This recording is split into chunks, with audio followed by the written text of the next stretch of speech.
Integral के इस question को देखते हैं कैसे करेंगे।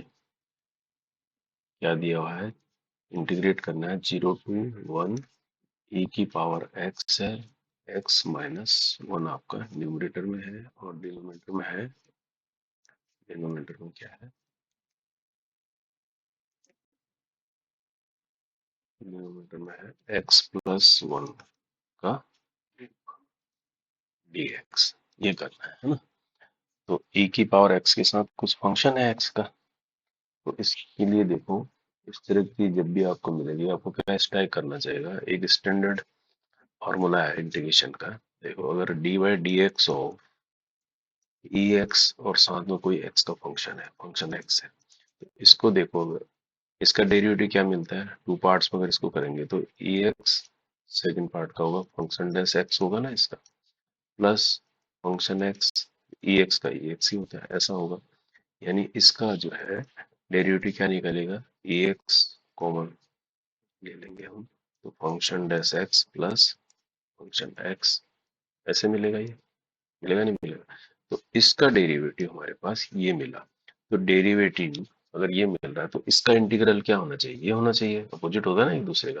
कहने का मतलब अगर मैं इस पार्ट को इंटीग्रेट करता हूँ e x function dash x plus function of x, इसको इंटीग्रेट करते हैं तो इसका रिजल्ट क्या आना चाहिए, यही आना चाहिए जो derivative E x function of x, साथ में इंटीग्रेशन कांस्टेंट आएगा, ऐसा आता है ये हमेशा। तो ये एक स्टैंडर्ड रिजल्ट मिलता है जब भी इस तरह की चीज को इंटीग्रेट करते हैं, e x function dash x plus function x, तो उसका रिजल्ट ये मिलता है। ठीक है, तो इस चीज को हम यहाँ पर यूज करेंगे। कैसे यूज करेंगे, देखो इस स्टैंडर्ड को, इसको करने के लिए हम इसको फंक्शन एक्स यानी जो एक्स वाला पोर्शन है इसको थोड़ा सा एलोबरेट करेंगे। कैसे, 0 to 1 है ये, ठीक है। तो ए एक्स को, नीचे x+1 है ना, तो ऊपर भी हम क्या करेंगे, x-1 में +1 बनाना चाहते हैं, +1 करेंगे तो एक -1 और आएगा, आएगा नहीं आएगा, नीचे हो जाएगा x+1 का क्यूब dx। ठीक है, अब हम इसको ऐसे कर सकते हैं 0 to 1, ax को तो बाहर ही रख लेते हैं, इसके अंदर क्या आ जाएगा, x+1 एक बन जाएगा, यानी x+1 अपॉन बन जाएगा x+1 का क्यूब। ठीक है, इसको मैं पूरा बाहर ले लेता हूँ, ये फर्स्ट पार्ट ही बन गया। सेकंड क्या बनेगा इसका, -1 मिला के क्या आ जाएगा, -2, इसलिए माइनस मैंने यहाँ लिख दिया, है ना। और नीचे क्या हो जाएगा, x+1 का, ऐसा बन जाएगा ये, यहाँ तक तो कोई दिक्कत नहीं है।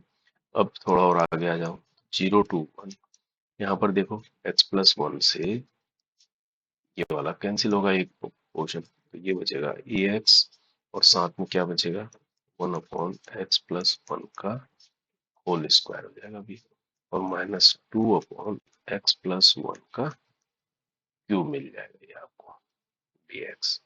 अब देख लो, अब आप, अभी फंक्शन x जो है ना, फंक्शन x अगर मैं इसको कंसिडर करता हूँ 1+1/x+1 के होल स्क्वायर, तो इसका जो डेरिवेटिव है वो ये आएगा। कंसिडर करके देख लेते हैं, चलो समझने के लिए। मान लिया फंक्शन x मैंने, लेट फंक्शन x मैंने कंसिडर किया 1/x+1 का होल स्क्वायर, तो मैं इसको फंक्शन डैश x करता हूँ, यानी इसको डेरिवेटिव निकालता हूँ, तो dy/dx क्या होगा, -2 पर आ जाएगा, और x+1 का क्यूब हो जाएगा, ये तो पता ही है। देखो ये चीज आ गई, सेकंड पार्ट आ गया, फंक्शन डैश x आ गया। तो कहने का मतलब है कि ये जो इंटीग्रेशन है, अगर उसको फंक्शन x की फॉर्म में लिखना चाहो तो कैसा बन रहा है ये, 0 to 1 ex बन रहा है यहाँ पर।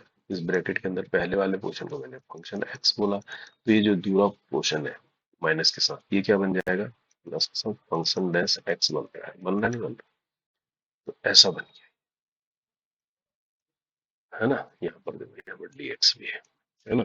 इसका इंटीग्रेशन करते हैं तो ये फार्मूला बनता है, तो अब इस फार्मूले को हम यूज करेंगे, इस स्टैंडर्ड फार्मूले को।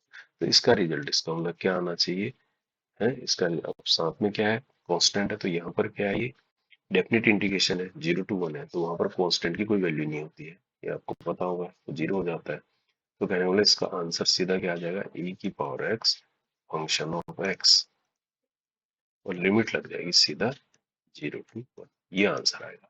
अब फंक्शन x को हमने कंसिडर किया था क्या, 1/x+1 एक्स प्लस वन का होल स्क्वायर, ये तो किया था, तो यानी ये हो गया आपका आंसर 0 to 1। ठीक है, ये मैं स्टेप टू स्टेप आपको समझा रहा हूँ कि कैसे आया। बाकी तो आप इसको सब बाईपास करके सीधा कर ही लोगे अगर ये समझ गए स्टैंडर्ड आप रिजल्ट, है ना। तो इसको आप कैसे करेंगे, लिमिट रखेंगे तो ई की पावर वन हो जाएगा, एक बार वन रखेंगे ऊपर, नीचे वन प्लस वन का होल स्क्वायर हो जाएगा। नेक्स्ट में जीरो रखेंगे, ई की power zero, zero plus one का होल स्क्वायर, ऐसे तो आएगा रिजल्ट। ये क्या आएगा, ई 1 1 2 4 आ जाएगा, और ई की पावर जीरो वन होता है, नीचे भी वन यानी -1 आ जाएगा। तो ये इसका स्टैंडर्ड रिजल्ट आ गया, ई 4 - 1। ये इसका आंसर होगा, यानी बी इसका करेक्ट आंसर होगा। ठीक है, तो ये जो चीज है ना, ये आपको समझने की चीज है ना। ई एक्स के साथ जब भी फंक्शन एक्स होगा तो ये इस तरह से आता है, अगर इसका डेरिवेटिव ये आता है तो इसका इंटीग्रेशन ये आता है। ठीक है, तो इस तरह के क्वेश्चन कई बार अलग अलग फॉर्म में आते रहते हैं। ठीक है, होप आप समझ गए होंगे। Thank you.